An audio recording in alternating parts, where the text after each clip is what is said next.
Hey, this is Mr. Miller. This video is focusing on practice for adding and subtracting polynomials. You've got your quiz today, so it's an opportunity to continue to get comfortable with it, review it a little bit. Want to try this on your own, and then you can select from one of the following answers. You should have your solution by now. The idea is to combine like terms. So our term with y squared, our other term with y squared, we'll add those coefficients. So 12 plus 9 gives us 21, and we keep that the same power, y squared. We'll look at our next like term, our y's right here. We've got a positive 17 and a negative 13. So 17 plus negative 13 is going to give us a positive 4y. And then you've got your constant terms, negative 4, and we're adding that to positive 3.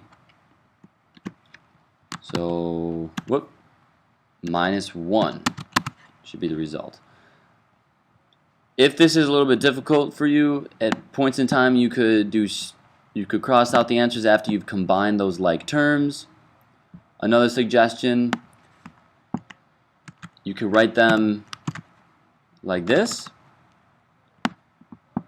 One equation on top of the other, so that you have these like terms matched up. So these y squareds match up, 12 plus 9 gives you 21.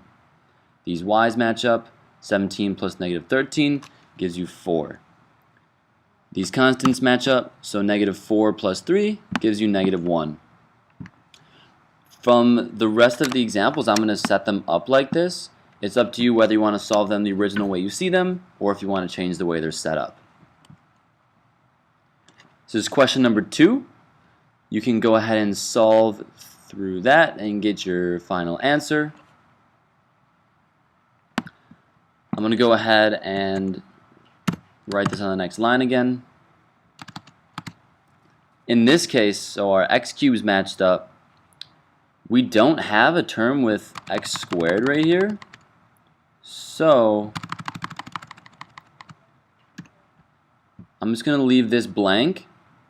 We've got our x's that match up, and our constants don't match up. You can always add 0 to anything, it's not going to change the value. So if you want to put a placeholder there, you can do that. You could also put a placeholder right here, plus 0x squared.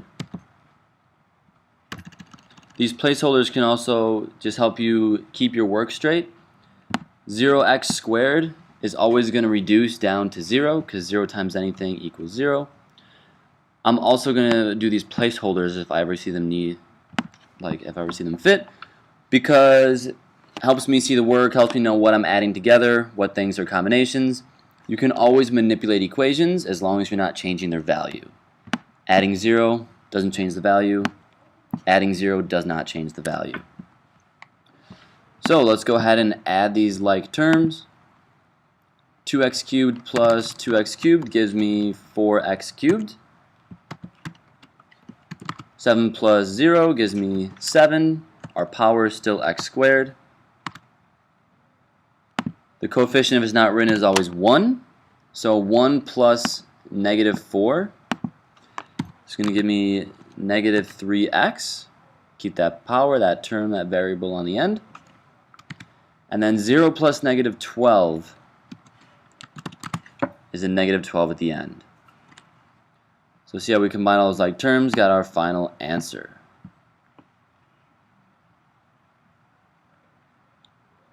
Go ahead and try this next one on your own. So I'm going to go ahead and drop this down to that second line so we can combine those like terms. They match up, our m squareds are m's, so let's go ahead and add those. Negative 3 plus 4, I'm just left with 1m squared.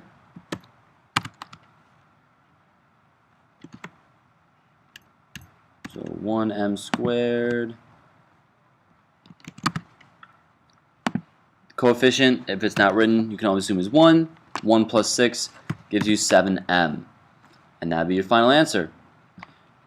It's up to you whether you want to write that 1 or not. You could write the 1, you can get rid of it. If it's not written, you can always assume it's a 1. So the 1 in front of a variable, that coefficient, is kind of interchangeable. Alright, go ahead and try this next one for practice.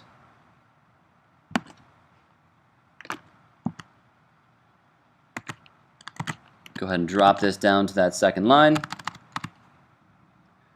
So this helps me notice here, okay, 7 cubed, that does not match up with 7 or with z squared. So let me put my placeholder in here. 0 times z cubed.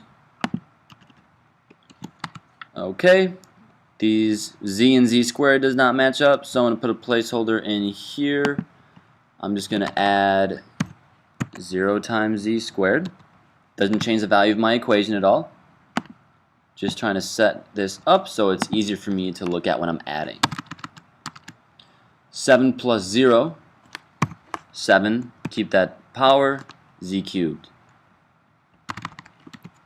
Plus 0 plus 2 gives me 2, keep that power, z squared.